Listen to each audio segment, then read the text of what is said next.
realize this, that what you do is going to change generations behind you. I'm not doing this for my first name. I'm doing it for my last name, honestly. I'm doing it for my last name. I'm doing it for the Smith that's coming down 2 to 3 generations from now. Tech Journey family, what's up? It is Justin here. You are in for a treat today. I have an actual personal friend that is going to be interviewing with us. Make sure you stay locked in to the end because he is going to drop some gems for you. Let me tell you why I know so. That is because this man here played a personal impact in my life. We met each other after I began the process into tech. Both him and I went through course careers. We developed a relationship. And on top of that, I actually landed my current SDR job through a connection that my friend referred to me. And so, look, we excited. We're going to jump in now and let's meet my boy, Joseph Smith. What's happening, bro? What's happening, Justin? I'm so excited to be on the show with you. Come on, man. Look, bro.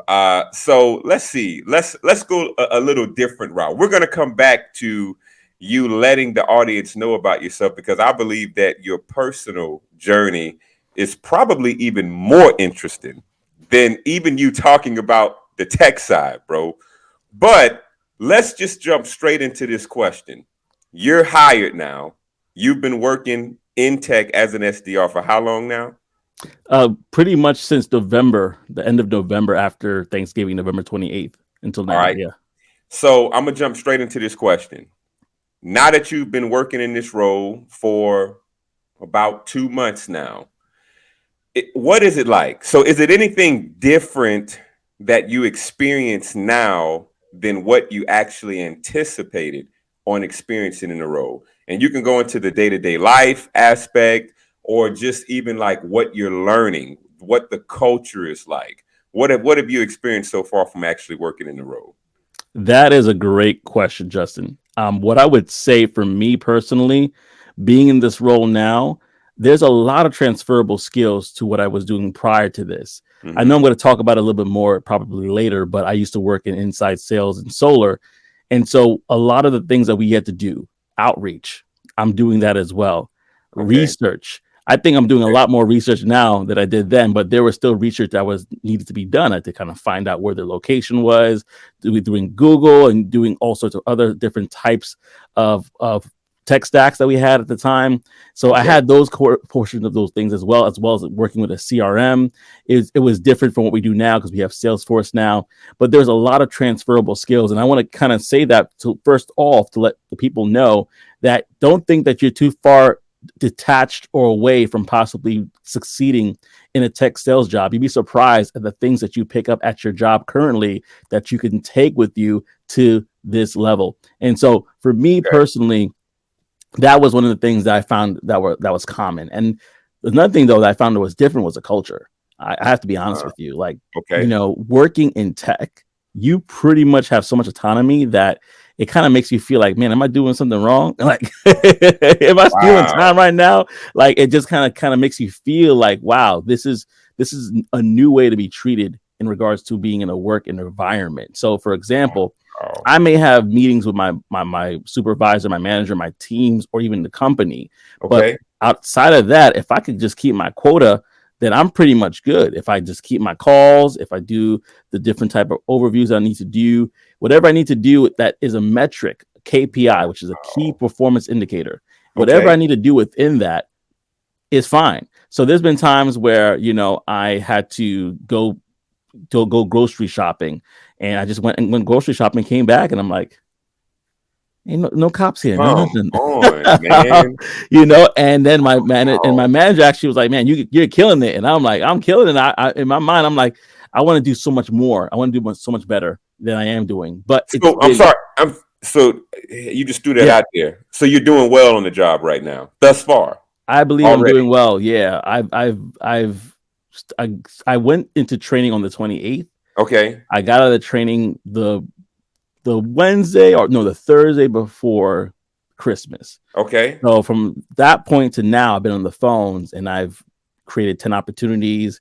a bunch of different overviews between now and then, a couple of demos coming up. And so Come on, man. the expectation was that you wouldn't really be doing that at that early stage. And they're like looking at me like, it's good, right? And I'm like, but it's not good enough for me. Because in my mind, they say 5, I want to go 10 in regards to that's a quarter. If they say 40 calls, I want to do 50, So Right. I've always put that pressure on myself, wherever job I have, because I really want to excel at it. And it's not about competition with anybody else. I'm in competition with myself, and so for me, when I have that mindset, it kind of helps me move forward. And just to kind of pivot it a little bit to give an illustration. Let's say you're in college. One of the things my mother used to tell me was like, if you're in college and you have to basically write a paper, and it's a double spaced paper and it might be 4 pages long. Don't write with the mindset of doing 4 pages. Write with the mindset of telling the story. Write with the mindset of doing it. So what I used to do is I used to put single space. I used to write my heart out. And when I mean my heart out, I'm doing the research, I'm doing the facts, but my focus is quality versus quantity. And then when I'm double spaced it to actually start formatting things, I'm like, I just did 5 pages instead of 4, or whatever the case may be. So if people have that mindset of I'm pursuing quality versus quantity, that's going to open up so many doors. People are going to recognize you and say, hey, we want to recommend this guy because he is actually doing above and beyond what we could ask or even think that he's capable of doing in this space. Wow, that is so good. All right, so, all right, so now you just brought my mind further down the road. Mm-hmm. All right, so basically, tech family, this is the direction we're about to go in from here, because basically what you were talking about was being able to excel in your role. You talked about being able to go above and beyond, but now I know a little bit about your personal side, your family side. And to this day, you are literally, and I mean what I'm about to say, tech family. After meeting you, you changed a very key aspect in how I function in my household in regards to the amount of load that I now choose to take off of my wife when it comes to caring for our kids, even though I'm busy. And I mean that with all sincerity. I got that from talking to you. So we're going to go into Joseph's personal side. I really want you to hear this just about how he balanced his relationships within his household. And his household is sizable, right? But first, if you can just give a brief definition for our audience that just may not be clear on exactly what is a sales development representative? Just give us a brief definition of that, and then we'll flow into your home life. Yeah, I'll try to sum it up as this. A sales development representative is an ambassador for the product. You're not necessarily selling the product. That's the AE's job. You're an ambassador. Consider it like this. If you go to a nice restaurant and the food is amazing, you want to tell your friends about it. Come on, let's go to this restaurant. It's amazing. I've been there. I tried it. It's great. That's what you're doing as an SDR. You're reaching out to prospects and you're saying, come here, try this. This is great. And that is the mindset you should have. You shouldn't try to sell. You should try to advocate and be an ambassador. Nice. Come on, man. No, I appreciate that. And another thing too, before we get into the family side, man, you said this was so key, what you were taught at a young age of producing quality. One thing that I tell my 6-year-old, because my 6-year-old, I know like everybody say their kid is like really smart and it's all good. Like my kid, like my 6-year-old, he's pretty advanced, like his intellect and how he's able to put certain things together. And one thing that I tell him, because he makes, obviously he does very well in school. And I say, Jackson, don't focus on making an A. Focus on learning the material, because if you learn the material, you'll make an A. But learning the material is what is going to help you in life. It's not just trying to perform and make the A, right? So that's what it's about. It's about truly grasping that. Can I talk about that? Can I talk about that a little bit real quickly? So the reason why I want to kind of put a caveat to that, because that wasn't always my mindset. You know how you're sometimes taught and sometimes caught some things are caught and some things are taught. Yeah. I kind of caught that a little bit later in life. I'm not gonna Wow. lie. I went probably through my whole academic childhood, pretty much, being being an average student, right? And it kind of caught up with me in college, where I'm doing good. I'm not doing bad, but I'm not doing the best that I could do. And so I would do papers, but I would kind of like try to, oh, it's last minute, I'll put it all together, or I'm not, or if the paper is good, there's other areas where I'm not necessarily, I didn't put the best effort, right? And I had a professor kind of call me out on that, say, hey man, like, you're tiptoeing through this thing. And I was in school for music at the time. And so the reason why I say that, because I actually goes into a segue into my family life. When I first started, I kind of, when my wife and I got married, I was just graduated college. And I had a mindset that I was going to be working in church, leading worship full time somewhere. And then that's going to be my life and my family, and everybody's going to be happy and kumbaya with the white picket fence and the whole thing. That did not happen. In fact, I ended up leaving the church that I was at the time.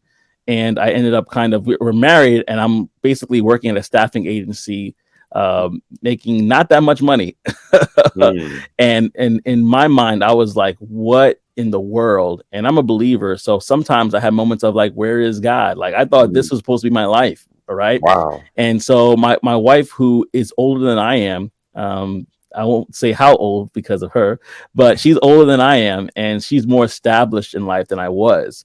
And so there was things that I said and promises that I said I would make that I did not keep. And so that kind of came back and bit me a little bit as well.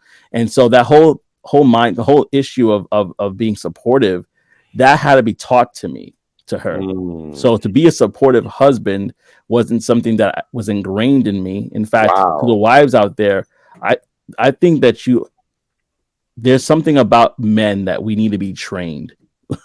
Honestly, we are ingrained to be lone wolves, while women move in packs. If you see all the time, go to a restaurant, hey girl, I gotta go to the bathroom. You want to come with me? Let's go. Wow. You don't hear a lot of men saying that. Right. I gotta go to the bathroom. You want to come with me? They're like, no. That's true. You do that by yourself. And so we kind of have this lone wolf mentality, and that has caused us to be fragmented in our relationships, because we don't realize that this is a union. We're now a pack, and by moving as a pack, that kind of changes the way we move. I can't think about myself any longer. I can't think about myself if I'm buying food at a restaurant and they're not even with me. Depending on what time of day it is, if it's lunchtime, that's different. But if it's outside of that, I gotta think, okay, I gotta bring something back to the pack, right? Wow, and the powerful, and the powerful thing of a pack is that it's mightier together than a lone wolf is by himself. And so I had to create that pack mentality between me and my wife. And this took years. I honestly think that probably 8 years into our marriage, 7 years, probably maybe 6, is when I started to get it. And I started to say, you know what, this whole idea of men's roles and women's roles in regards to the taking care of the kids, for example, that's something that I'll put it like this. A child needs to see his father be a father. And a child needs to see his mother be a mother. And that need causes us to be people that have to be intentional and have to be implementing things with them. So spending time with them, tucking them to bed, cooking, cleaning, right? These are things that we have to look at each other and say, what is each other's capacity to do? And I'm kind of going on a tangent here. No, it's good. It's good direction. Yeah, I think it's so important, though, because when you go into this tech journey, if you have the lone wolf mentality when you're married, then that could be an issue. Because I told my wife, I said, hey, and I'm speeding up the conversation here, but by the time we got to this point of tech, where basically we're at child number 5. So my wife and I, when we got married, I have a bonus child. He was already here. He was about 5 years old. And so when we got married, we had probably a year before our next child was born. And so we have now a teenager. He's 15. Then we have an 8-year-old. And then we have, and this is the first girl. The second girl is 5. Well, she's 6 now. I'm trying to remember the dates now. And then we have a 4-year-old, and then we have a toddler, and then we have our baby Micah. He's the last Mohican. And so he is a couple of months old. He was born October 18th. And I'm gonna talk about that story just now. I don't know if you want me to keep going, because I keep going, but I don't know if you wanted to chime in. So here. Look, all right. So no, I do want you to keep going. Okay. I just got to jump in to recap to wrap my head around this. So yeah, in your household, how long you been married? It's going to be 10 years in April. About to be 10 years married, bro. All right, and you have 15, 8, 6, 4. Yeah. And then you have a baby, an infant, basically. I'm missing one age. What's the age I'm missing? So there's I'm gonna do it by fingers, because men sometimes we need to kind of have a visual. So yeah, we have the 15-year-old, then we have the 8-year-old, then we have the 6-year-old, then we have the 4-year-old, then we have the toddler. That's the one that's about to be 2, and then we have the baby. That's so incredible. So people, yeah. I'm just letting Tech Journey know. All right, so look, family. So you're tuning in. Keep in mind, direction that we're really gonna go into. We're gonna drive home. Is what did Joseph's life look like from the time that he made the decision to get into the tech field, and he's doing good in it already. Only been in it at this point going on 2 months, and so we're gonna get into how did he do that? Being married 10 years. Having 6 children in the home. We're going to get into this talk. What mindset did he have? Like, what challenges did he have to overcome to actually persevere through this? Like, why was tech so important to him to be able to like get to this end result of being in this space? We're going to get into that. And hopefully this is an encouragement so far to you, and continue to, and will continue to be. And also, obviously, if you are looking for an avenue into the tech space, look, that is a more extensive conversation. Do your homework. The avenue that both Joseph and myself both went through, as well as my wife, obviously, if you follow the channel, we went through course careers, okay? Course careers, baby. So we're going to drop that link in the description. Do your homework. Reach out if you have any questions. And then on top of that, we're going to drop Joseph Smith's YouTube link in the description. So make sure you go follow him and look for the good content that he also produces on his side. Now let's jump back into it, Joseph. So picking up where we left off at, I know that you felt like you were going on a type of course before you got to where you wanted to go, but I know we picked off on all of your children's ages. So now, if you want to go into the direction of, I think you were going to pull a story out of that was a very monumental moment in the birth of your 6th child. But you can pick up on that if you want. And then from there, we can flow into just your mindset and the challenges that you overcame in the process. Yeah. So I'll pick up right there, and just to kind of end off where we were talking about, I had to talk to my wife about course careers, because I saw it through a video from Anthony O'Neill and Cyrus Harbin. I feel like a lot of people have said this quite so many times on their interviews, but it's the truth.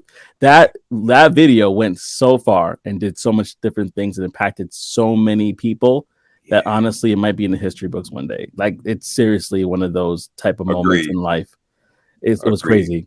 So I showed it to her, and I've done things like similar things in the past. Like, I think it's a great idea. So at this point, she's like, oh, okay. So I had to prove it to her. And that also was a fire under my behind to like say, okay, I'm going to go through with this. But another reason why I wanted to go through course careers, and with the intensity that I did and with the focus that I did, was because of those promises that I made. One of the promises I said to her is I would love for her to stay home with the baby while you're in maternity leave. Now, to stay home with the kids on a permanent basis, we have 6 of them, so she's not finna do that. She straight up said, like, I want to go back eventually, but to have the ability to keep her home for a year, that was like to me, to be able to keep that promise. Ooh, I've cried over that multiple times Wow. with her in my presence. You know, I'm man. I'm okay to say that. I shed tears with that because to me it felt as though I was able to do something that I was not able to financially do in the past. All right. Bro. So with that being said, that mindset that I had was resilient. And when I say resilient, once I started looking at Cyrus, and this is one thing I want to say, if we want to put it into 3 points. First point, you want to catch a vision that has you burning. If you don't catch a vision that has you burning, then don't do it until you do, or at least start the process of learning and doing research, because I had to do a lot of listening to Cyrus. I listened to all of his FAQs. I listened to a bunch of different videos from him. And then when I started getting a little bit warmer and warmer, I started listening to other influencers in this space, different people. And I started to catch a fire. And once I caught that fire, I signed up for Course Careers and I was off to the races, literally off to the races. I literally was changing diapers and listening to the audio lessons.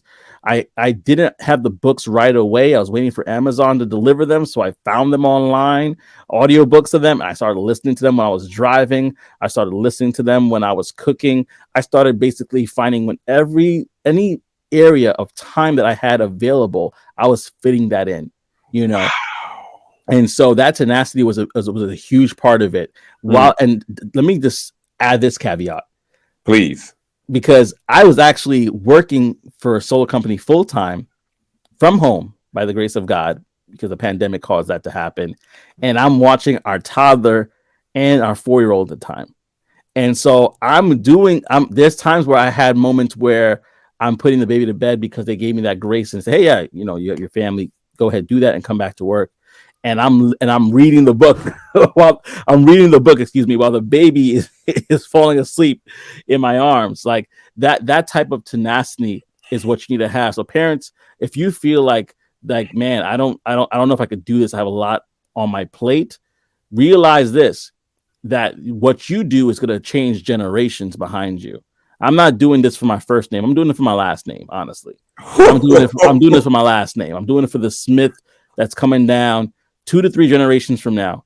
And, you know, and so for me, that was why I had such, and this is for Avatar people that like Avatar, you know, when he sees all the last airbenders that came before him. That's why I had such a moment where I'm just like, yeah, I got to do this. So that means that I started the course in the beginning of September and I finished the course at the end of September.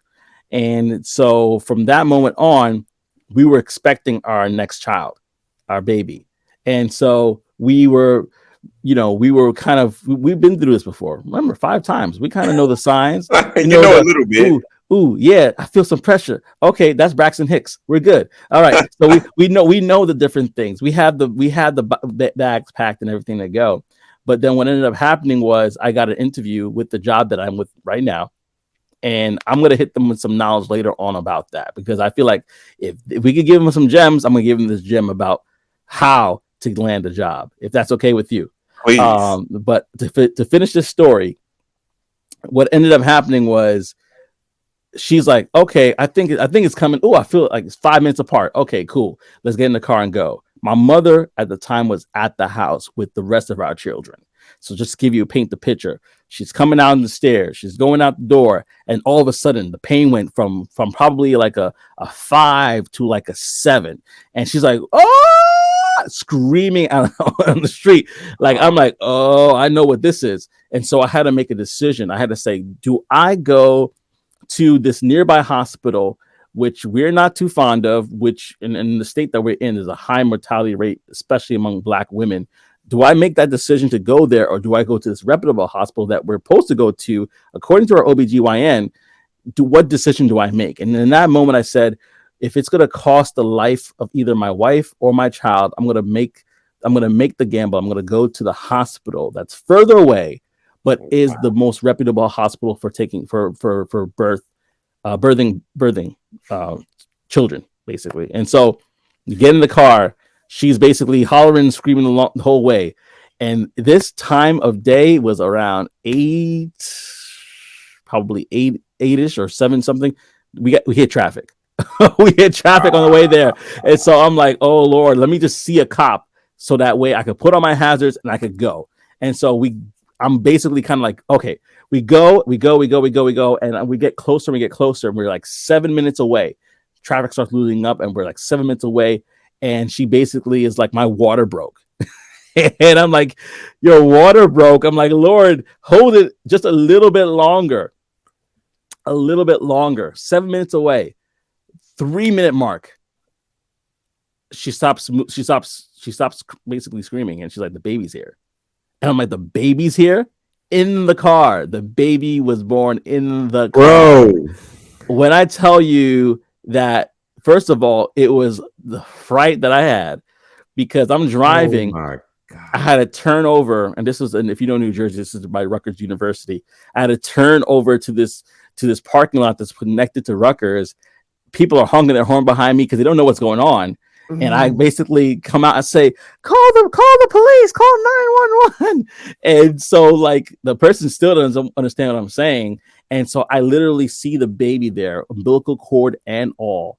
And I had to take the robe that she happened to bring with her and wrap that baby. But here's the thing, Justin, I heard no sound.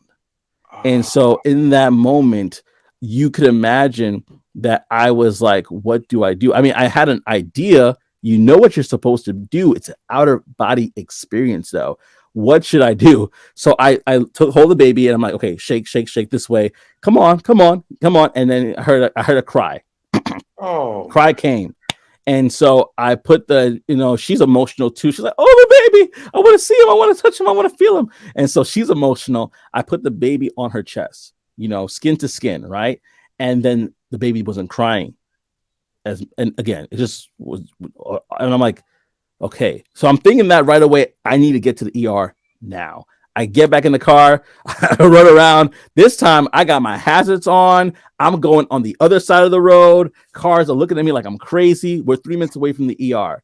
I get to the ER. I come to the location. I'm like, is this the ER for maternity ward? She's like, no, you got to go around. I'm like, oh man, get back in the car, go around to the maternity ward. And she's with the baby. And I come out. And I said, the baby's here. Baby's here in the car. And the nurses start coming out. Funny story, though. Funny part of this was the nurse came out with a wheelchair and the doctor came and looked at my wife. We need a stretcher. And so she ran back and got the stretcher. And so she brings the stretcher out. And the baby is, my wife and the baby are on the stretcher. They bring them in. They're asking me questions. So what's the paperwork? And I'm handing them whatever I can hand them because I did have some preparation there.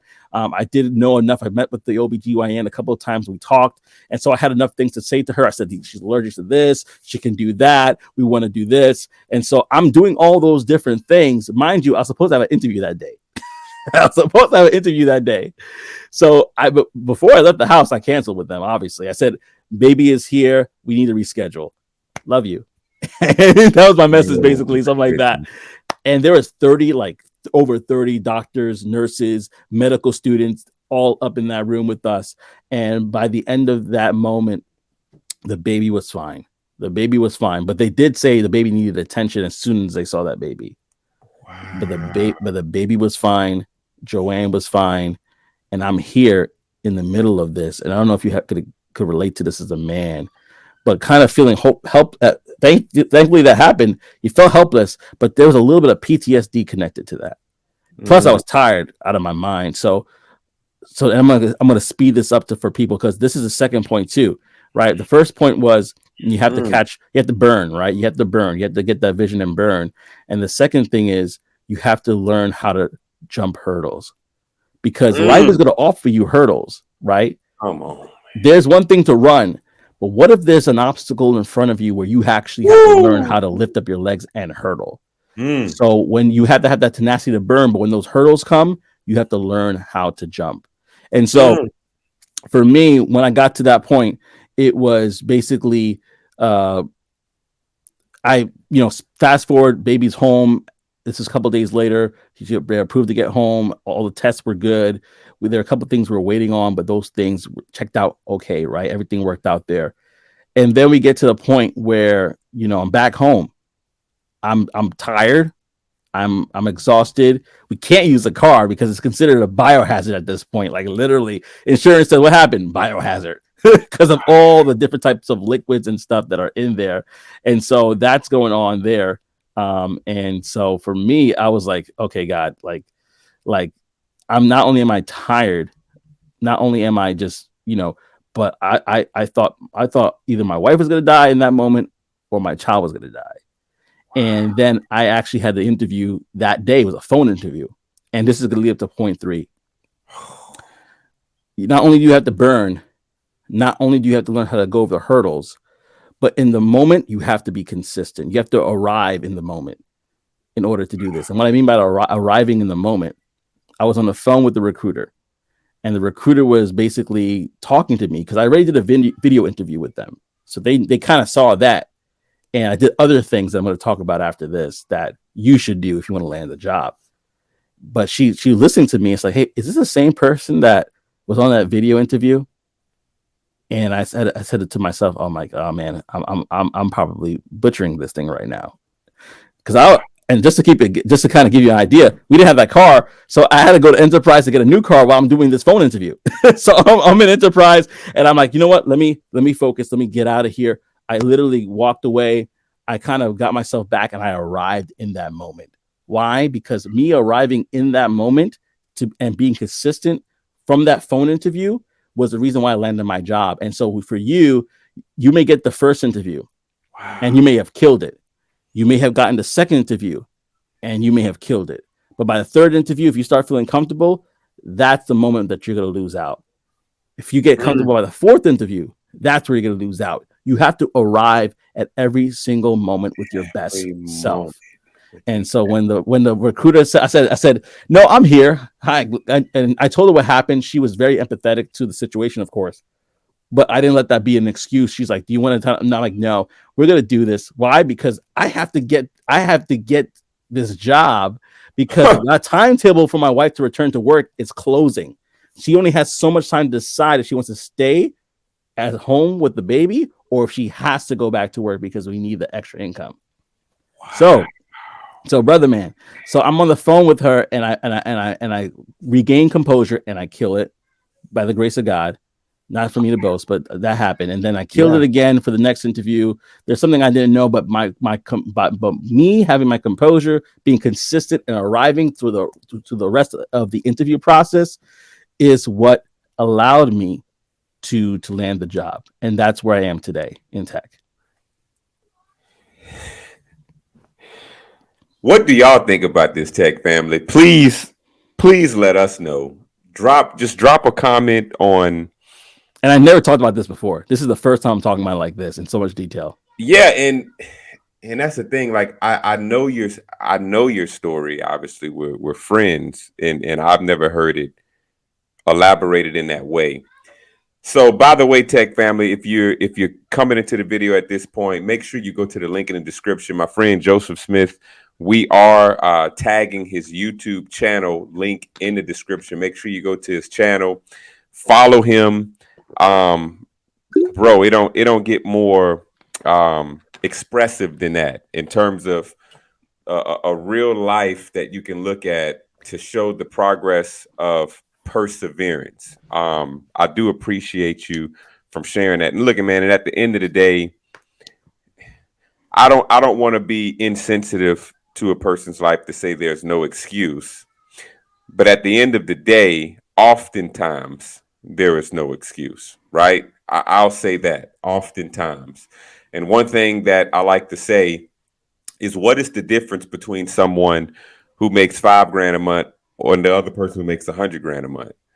Well, I think oftentimes the difference is the person who makes $100,000 a month was willing to learn what they didn't know before, while the one who makes $5,000, they decided to remain with the current knowledge that they had. Go. Can I add something to that? When you were talking just now, I had a visual of a boat.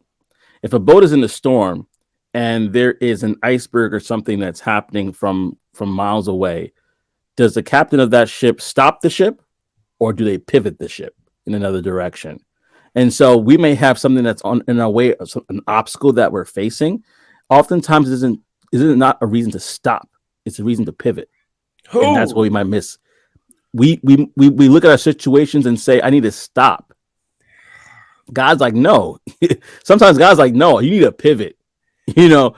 And Oh, so that's what I wanted man. to add to what you're saying. You need to pivot sometimes. Don't stop, just pivot. Tech family, y'all hear this? Come on. I hope you drop in the comments. Let me know. Can I get a witness up in here? And this is what I meant when I said when the video first came on, that Joseph played an instrumental role in my life and my decision making. We only have 3 kids, and in my mind, that's a lot. My wife and I, and now we have our beautiful German Shepherd and Labrador added to that. But when I listened to Joseph on the phone and we first started talking to each other after we joined Course Careers, and he shared with me that he was at home with 2 children, including a baby that he would rock while reading and studying, as well as while maintaining a full-time job. That just changed the way I thought. And so now in my mind, I'm like, why? Because I want to focus on whatever. I want to focus on creating content. I want to focus on studying. I want to focus on preparing for Course Careers. Well, I'm just going to go give all of my kids to my wife and lock myself in a room. Like, from talking to Joseph, I was like, you know what? I got to stop being that way, because just like I need to prepare for something, my wife also has to prepare for the next phase in her life. And I'm like, so I can have the kids with me and study if my boy Joseph can do this, and we can still make it down this road together and be successful in it, man. So I appreciate that.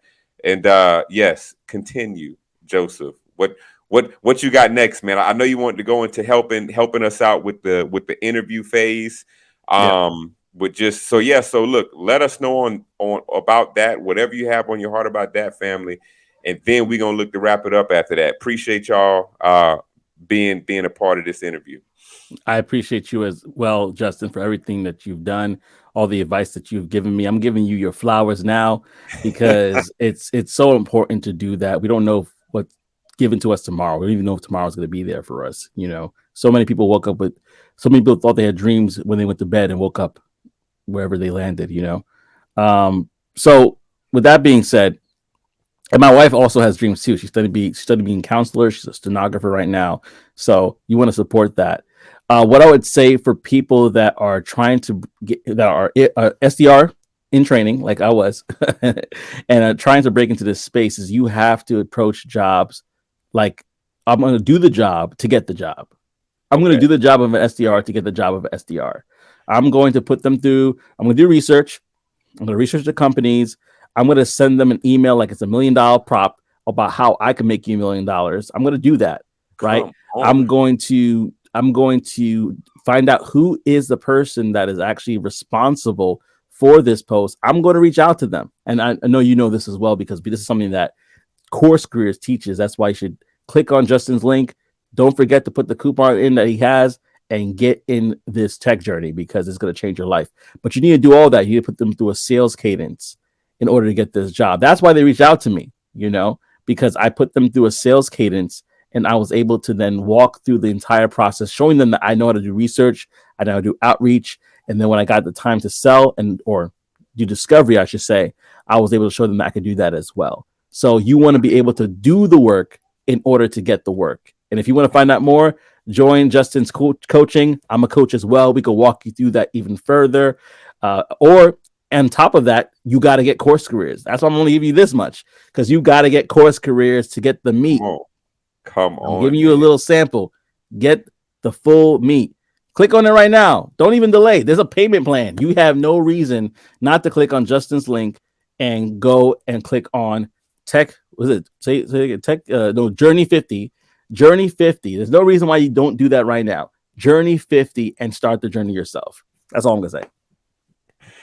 Well, Joseph, brother, I enjoyed this, man. I enjoyed this conversation, and this is real. So tech family, as we close out, I want to drive this point home that the relationship that Joseph and I have, we've never met each other in person, right? And sometimes it's hard to imagine when you're not in a space where it's remote work, it's online education, or even if it's content creation, a lot of times there's this persona that, oh, that's not really real.